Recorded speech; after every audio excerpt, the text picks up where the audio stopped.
It's the What Are You Driven By podcast, where we dive deep to see what motivates and drives our community's best leaders. Welcome back to the What Are You Driven By podcast, where we discover what drives our community's best leaders and how they engage their teams in order to achieve their potential. I'm your host, Diondra Filicetti, the author of the book Engagement Economics and a professional speaker and trainer. But more importantly, today I am joined by Britt Holmes, the founder of Merit Media, who also has over 13 years of industry experience. I'm excited for you to meet her. So Britt, welcome, and I'd love for you to introduce yourself to our audience. Hey, everybody. I'm so glad to be here. Again, my name is Britt Holmes. I founded Merit Media, as Diondra said. My experience is predominantly in corporate. I've pretty much ran ads for anything that's in your home, in your driveway, the cards in your bank account, you name it. We've probably run ads for it. About 3.5 years ago, I started Merit Media, basically dropping out of the corporate lifestyle to better work for my family. I'm a single mom. I have 2 daughters that are 4 and 5, and I'm just living life trying to balance managing an ad agency as well as being a mom and many other hats that I'm wearing. So for our listeners, one of the things I like to do is get to know our guests on the podcast. So there's a lot I'm learning about Britt right now.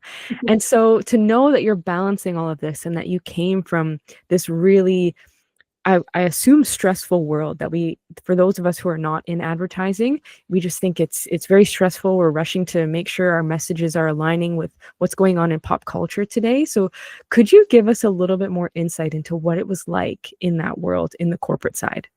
Yeah, so corporate's very interesting, in that, like, there's not really an end to your day. It just kind of keeps going. So over that time, it was crazy. Like within the first year, I was managing all of Home Depot's e-commerce portfolio, which was probably in excess of $20 million. And I'm like, I am making $35,000 a year. Like I'm literally spending what I spend in a day for the whole year. Like, I'm like, how are people trusting me with this? Right. And it just kind of kept growing from there. Like, unfortunately, I'm an overachiever. And what that usually means is in corporate is you get taken advantage of. And it's like, the hours keep growing, the client load keeps increasing, which from one side, it's great because you get like really fast tracked into learning everything. You get this crazy portfolio of clients, which everyone is then, now I'm in small business side of things. They're like, holy crap, you've worked on this. And I'm like, yeah, I did, like, kind of thing. Right. And it's very interesting, but truthfully, it's one of those places where I always say, like, corporate's a great place for learning, but it's not a great place to stay in long term. I personally, by the end, I thought I made it. I was a VP of this New York City agency. I was like, oh my God, I'm so cool. Like, especially because I'm from Canada. So I'm like, wow, look at me. But at the same point, behind the curtain, I was working 16 to 18 hours a day, 6 days a week, working with clients in North America, Europe, Asia, as well as like Australia. And I was expected to be on calls at all hours. So like, for example, I would work with like a 9 to 6, get my kids from daycare, 2 hours with them, put them to bed. Then I'd get on calls and I'd be doing all of my APAC clients. So, my clients would be joining calls and it's like 9 a.m. their time, 9 p.m. or 10 p.m. our time or whatever it was, the 13-hour time change. And it was just like, there was no end. Like it was wild. And I really struggled with that because, in corporate, it's kind of one of those things where it's just like, okay, if I keep doing more, then they're going to finally see me. And then I'm finally going to get the support I need, the finances I like to support whatever it is. And it never really happens. And eventually one day my kids were under two kids under 2 working these wild hours and a partner at that time that was not very involved. So I was kind of doing it all. And one day I was like, I can't do this anymore. And I kind of did a rage quit. And that's like the first time ever I've done something as irresponsible as that. But I was like, I can't. And the stress that my body was carrying was so bad that the next day, knowing that I had 2 weeks to be, and I was done, I had a seizure. Like, and that's like one Oh of my those like God. your body keeps score kind of moments where I was like, oh my God. So after that, I kind of was like, I'm going to leave corporate and I'm never going back into marketing or advertising. I'm going to make sugar cookies. And obviously, I'm going to make six figures and be able to, you know, do everything. The reality was, is I went to the store and got all the things to make sugar cookies, and I was horrible at it. And I also had like zero patience. Like, you know, those like really pretty ones with like the gold and like I thought that you could just like pick that up. And I was like, this is obviously what I'm gonna be. So reality struck pretty hard there. And I was like, okay, fine, I'll start freelancing, kind of doing some advertising. And then I was like, okay, if I give myself 3 months, if I can make back what I was making on a monthly basis, I'm never going back. And now here we are. We're almost in year 4. I have like, we've grown the business, especially this year has been substantial. We have 5 people that work with us. Like things have really grown. And I'm very thankful for that because even to this day, like one of my best friends is still in corporate, and like to live her life is insane. Like she's, you know, got to fly out for 18 hours to be in the States and then come home and, you know, take her kids to all the extracurriculars. And I'm like, it's very unsustainable and challenging for sure. Wow. Yeah. Wow. Oh my gosh. I'm just listening to that schedule and that sounded exhausting. And especially with 2 kids. So for those of us who don't have kids, can't imagine the additional stress. So it's like, Britt, you're being pulled in every single direction and there's never a second of the day just for you. Yeah. And then to have a seizure after, like, that must have been incredibly scary and just created a turning point where I've got to change something here because clearly my body can't keep going in this direction. And you know, the trouble is, and it's something that I'm still like, I call it like the corporate unbuttoning. Like there's so many learned behaviors that go within that decade of work. And I loved it. Like it was a great experience, but like looking back now, I'm like, wow, that was so unhealthy. And also now I'm like very, like I was talking to my mom this morning about like, you know, people have a choice of how they choose to build their business, right? Like for me, mine is like, I stick in my zone of genius and anything that doesn't light me up, somebody else can do better. And that's kind of my foundation of our business is we have people that do what they're good at. Whereas like there's other people that are like, I'm fine with being a solo practitioner, a solopreneur. And it's like, you know, you choose your heart, right? And I think that for me, it's like having more people that I can rely on, especially at this stage in my life with the 2 kids. It's like, yeah, it's just wild. Wow. Wow. Oh my goodness. So what a change and a shift from being the VP at this company in corporate to now owning your own business. So I'm going to ask you to kind of compare the two and, you know, from a leadership lens, you know, how did you as VP in that environment engage your team and what were your strategies as a people leader in that environment? Yeah, for sure. So in that side, like, see, I've always been like, I'm a very like empathic person. So I was always the person that was like, hey, look, like this is coming top down onto us. And like, I'm sorry, but we're now facing the heat because of a decision that came out of our control that was higher up. And I think that was something that I was always trying to like translate to like the junior staff is that like sometimes we're being pulled to do things that maybe we don't necessarily agree with, but you know, we're doing it because somebody else said. And the same thing with like anger or like anything like that. Like I feel like it was always down, like a trickle down. And conversely, on this side of the business, now that I have one, I try really hard to be a soft spot for my team in that like they're like, oh, like deadlines are still important. Don't get me wrong. Deadlines are important, but there is flexibility in like when they get to work or whatever. Like, I don't care how you go about it, doing it, but like, just make sure it's done. Or if you can't do it, or if you have blockers, let us know so that nobody gets burned type of thing. Where I think that the biggest thing for corporate is that we did a lot of things simply because we were told to and didn't always agree with. Whereas now on the small business side, I'm like trying to give people more autonomy to make decisions in like the like in the changes that they're making in the account and making strategies that they believe in. Because I'm a big believer that if people love what they do, they actually put in better work, they work quicker, and they actually like it. And that's kind of the environment that we've fostered at Merit Media, is just making sure that like people are doing really what they love and not so much just like going through the motions of things, because it's very easy to get into that. Yeah. That's probably the biggest thing. There's a big difference, obviously, between managing like multi-million-dollar budgets, like spending, 20 grand a day versus spending $500 a month. But one of the cool things is that from being able to see how quickly things accumulate with the bigger budgets, we're able to then be able to apply those big strategies to smaller clients, so that oftentimes our campaigns are performing extremely well, because we're like, we know wholeheartedly that this works. And it doesn't, like, even though we don't necessarily have all the data coming in as quickly as possible, we still know that, what we're doing is right. And luckily, like, our clients are able to reap the rewards of our experience. And clearly it's working. So far, yeah. So just to clarify, when you're talking about ad spend and campaigns, is this like Meta ads, Google, all of the above, or something else?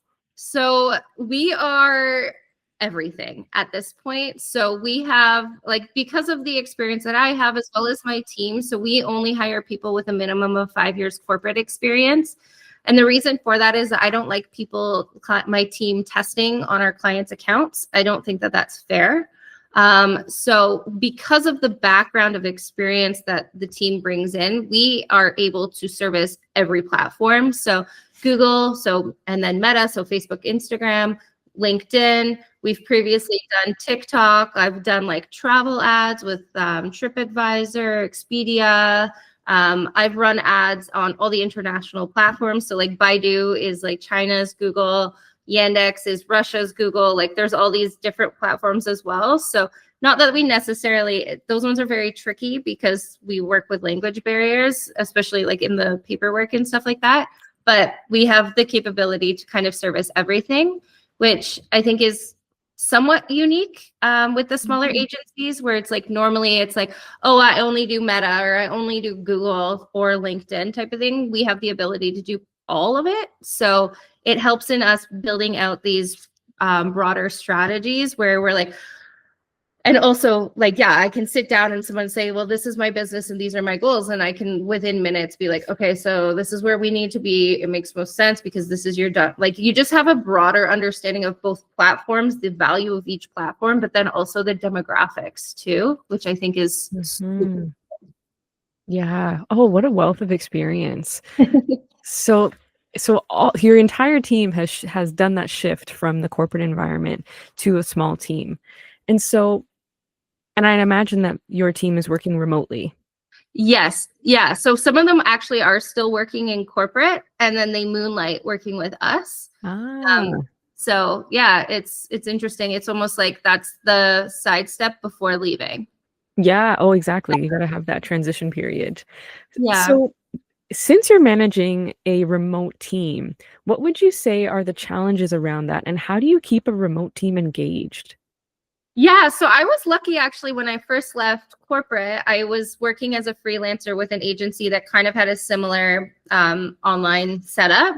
And from that, I kind of took that and then put it on rocket fuel. Is that my brain, I have ADHD, my brain needs process and order for it to be successful. And at the time when we really started building the business, we actually had 4 teammates and everybody else had ADHD too. So we really built our systems in a way that was like bite size and was like able to work for neurodivergent brains. So we use a lot of tooling. So Slack, for example, is what we use for like quick check-ins. But then we use ClickUp for all of our project management. And if there's anything that you need or anything at all, relating to a project, it has to be in ClickUp. If it's not in ClickUp, it doesn't exist. So like Slack, it's because initially it's like, you know, Slack is great for quick chats and stuff like that. But the reality is that there was consistently gaps between task completion and just talking about it. And then the other thing that we use is we used Obsado too. So a lot of our systems are automated. So it's a client management platform, but it also has a lot of workflows in it. So essentially our entire onboarding process, from the point where I get off a sales call, I can like set them up a workflow where then they're getting everything that they need. So they'll get the follow-up email explaining what our services are. And then like 2 days later, a check-in, 5 days later, and then like 2 weeks later kind of thing. And then we have all of our contracts are in there, our invoicing, payments, all of that stuff. And all of that is automated. So one of my biggest goals was to still be very lean in our business, but also to ensure that we have like the best people doing the best things. So whatever I could automate was automated through our systems. And then otherwise we have a very specific process that we work through for all of our onboarding and how we do it. And then the very strange thing about us, and this is more just because we have had rapid growth, is that each team member is responsible for a certain part of the onboarding process, as opposed to commonly, and this is what I'm more used to, is like, for example, I'd be like, Diondra, you're on this client, so you're going to manage them from getting access through to launching campaign. What we do is we have a client service person who manages getting all the information from the client. And then we have one person that does the strategy. And then we have one person who writes the ad messaging, one person who does the tracking and account setup. And then we have another person who does client fulfillment afterwards. So he manages everything from like activation onwards in terms of making sure we're cost effective and stuff. So we kind of broke it up in a strange way, but it's allowing the team to work in where they love, in their zone of genius. And because of that, they're working faster. They're enjoying it more. And it's the best of all worlds at this point. No, I can relate to that because I think with every job and every project, there's always parts of it that you loathe and that you start to avoid. Yes. So like, oh, I still got to get around to this or the admin or the writing. And if that's not what you love, you absolutely move slower and put it off as much as you can. So to break down the work according to genius, the fact that you've been able to do that and you've been able to acquire people who fall into these groups and you've got the entire process covered is awesome. Yeah, it's really fun. It's cool. And everyone can do everything. It's not a matter of them only being able to be like this one trick pony. They can all do it. It's just they do what they like. Mm-hmm. That's the magic in it. That's awesome. Yeah. Now, if you could reflect on your leadership journey, both in your business and in your corporate life, what would you say was the most rewarding part? Like, can you think of a story where you thought to yourself, okay, wow, like I've really made an impact on this team or on this person, and it just had you in that moment, like, wow, I've done a good job? Yeah, honestly, I think that it's challenging to pinpoint one thing. So I'm like, first of all, thinking from like a team perspective, I think that the coolest thing about the team part of it is just being able to meet so many different types of people, because when you're working big agency, you're working with like, there's your creatives, you have your finance people and all that. And I think that learning how to work with all of those different people was a really cool thing to do, because it gave me an understanding of like, everyone has like their thing where they're like, you know, for example, like when you're an agency, you're like, oh, finance is the worst. And you're like, they're so annoying. And there's like, then what ends up happening in corporate is like, there's like the blocks where they're like, oh, the creative brand guys hate these guys and these ones hate these ones. And I think the funnest part about corporate for me was being able to befriend all of these different pockets and be like, no, they're not jerks. They're just annoyed because we do this last minute, and like kind of creating these systems that started working getting everyone to work together. Oh. And that was really cool. So I used to joke and say I was like Nanny McPhee in the corporate world, and that like I would come into a team, find all the issues with the accounts, but then it would go so much further because I'm like, all the other facets of the business also impact, right? So then I'd be like, oh, well, why are you pissed? Or why are you mad? And then like make everybody work better. And then like I would move up in the role and stuff like that, get more responsibility, whatever.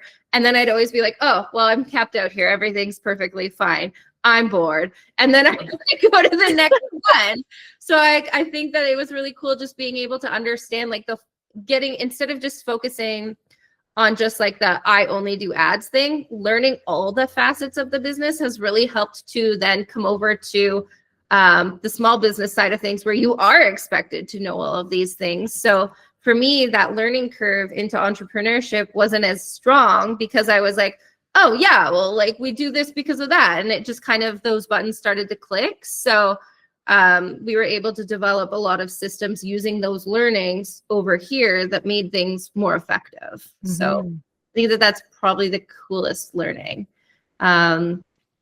And then on the small business side, I think the most exciting thing about that is when I first started working with small businesses, I was trying to get like a mid-scale client, but they were just still like checklists of like, yep, we do marketing. So now I really like working with like values, heart-led businesses that like actually give a shit. And those are kind of my people. We redid our systeming so that we were able to drop our fees by 50% compared to any competitors that have the same type of experience. And the reason that the way I did that was basically using my learnings of like what moves the needle and what is just fluff to get more money from clients. We cut out all the bullshit and we basically just focus on driving results for clients. So what that often means is, we don't do monthly check-ins because it doesn't make sense based on like their investment levels and stuff like that. But it also has allowed us to work with people that actually care, who oftentimes are then given, they either have to DIY it themselves and they blow all kinds of money because DIY and ads should never go together, in my opinion. And that's not just because I'm a provider. It's just I've seen it's too hard. Like I've spent over 13 years and it's continual learning all the time. The changes of the platform are almost daily. So it's something that it's like, you can't just like take a course that's from 3 years ago and it works. And oftentimes the courses only get you to a point of account launch and not afterwards, which is when you actually start spending your money. So being able to work and service these types of clients is really important to me because I got tired of hearing like even my friends and family being like, oh, ads don't work. I'm like, they literally work because I have an entire career on this. And if they didn't work, it's just like I wouldn't exist essentially. So just rewriting that script on like ads don't work is kind of one of the biggest movements that we've been making. Yeah. Wow. I love that no BS approach. Yeah. Let's just get to the results. Like we don't need all this extra stuff. And I think business owners must really, really appreciate that because I think even myself, I get sales requests all the time in my DMs for ads, for this, promising this and that. And then when you get on the call, it's sort of the same thing. You want a ton of money up front and there's not really a guarantee. And you're kind of like, oh, I've tried this once and it didn't work. Like, why should I try it again with you? And there's no way of knowing. No, for sure. And I always say that advertising is like a plus cost because it's like you have to pay someone to manage it and then you have to pay the platform to have your ads served, right? And that's scary. So one of the things that we do with our clients, like we do a one-time setup fee, but the reason that we do that is that it then allows us not to have a contract.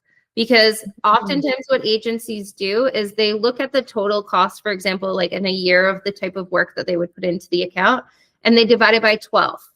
But what we did instead, and they lock you in a contract. But knowing small businesses and knowing how things can change month over month, I'm like, I don't want to lock people in because I personally have been in a position where like I've worked with like, for example, like a social media agency and they're like, oh no, you have a year contract. I'm like, yeah, but your shit doesn't work for me. Like it's not good. And that type of thing. And you feel stuck and you're like, oh my God, I've made this bad decision. We try to reduce all of that. So what we do is like we do the one-time setup fee and then it's just monthly management thereafter. And I say to our clients on sales calls is I'm like, give it 6 months, not because of me, but because you need to be able to make a sound business decision. And you can't make that decision off of a month or two. It's like if you go to the gym for a month and you're like, why am I not a ripped athlete? Like it's the same type of thing. Like obviously, like there's immediate results, right? Like, we're starting to get more traffic to your site and like some leads or conversions or sales, but over time is where you get cost efficiency. Yeah. And that's the true value of running ads is once you get cost efficiency, then you go into scale.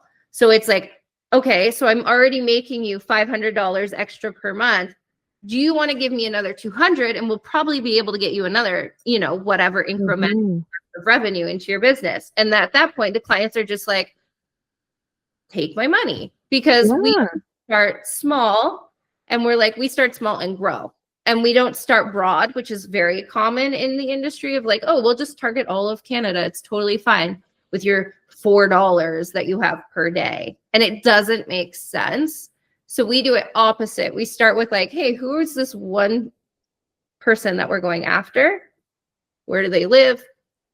Kind of start in that way and then expand based on we stack wins essentially.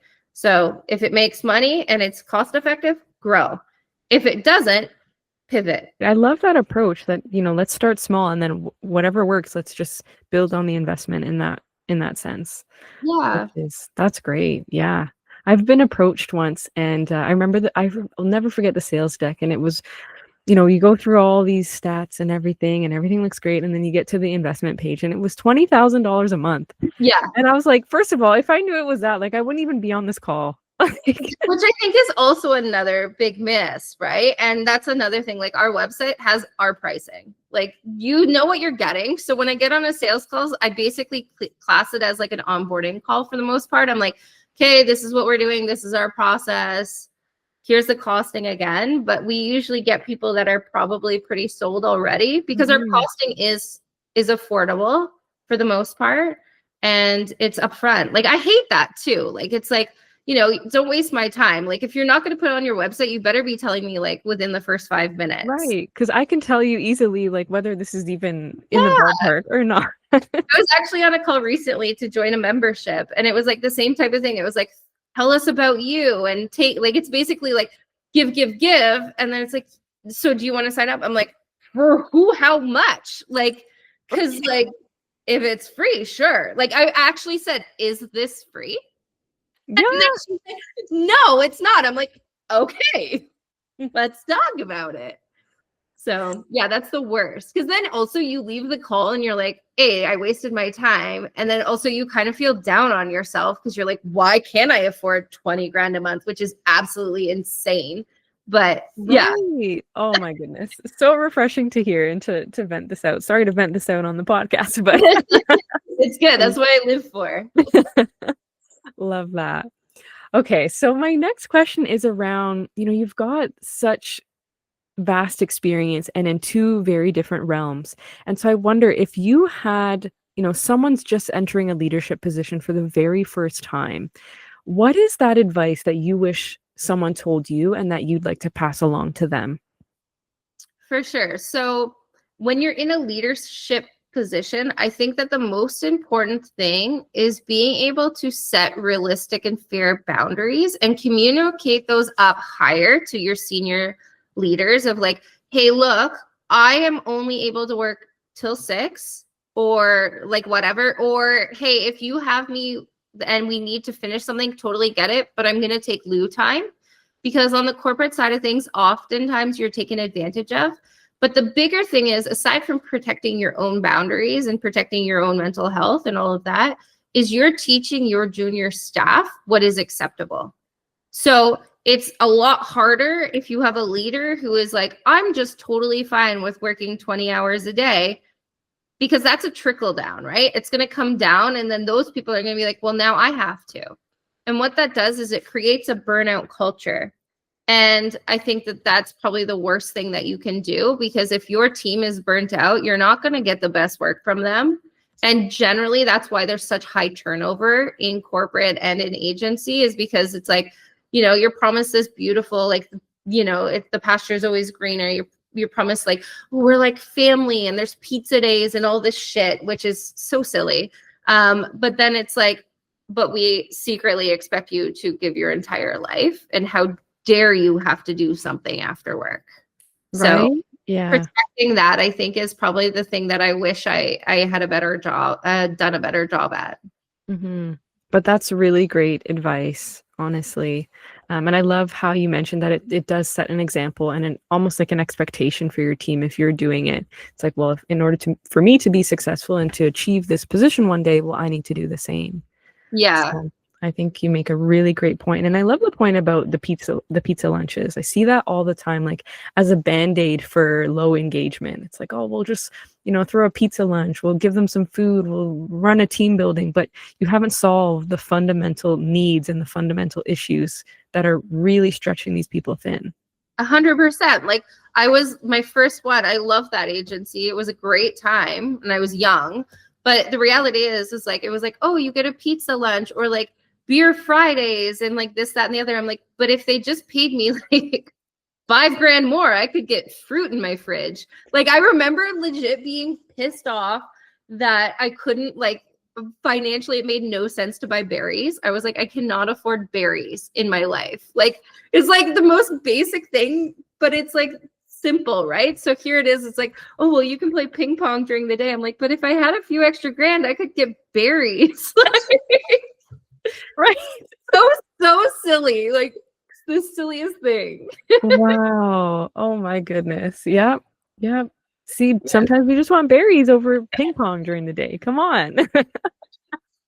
Where else are we going to get our vitamin C and all those nutrients? Right? I'm dying here. I'm living on caffeine and a dream. Exactly. Oh my goodness. So Britt, to close the podcast, I asked this question to every leader that we interview. We want to know, what drives you? What are you driven by, Britt? I think we were talking about this before. I'm like, there's so many things I'm driven by.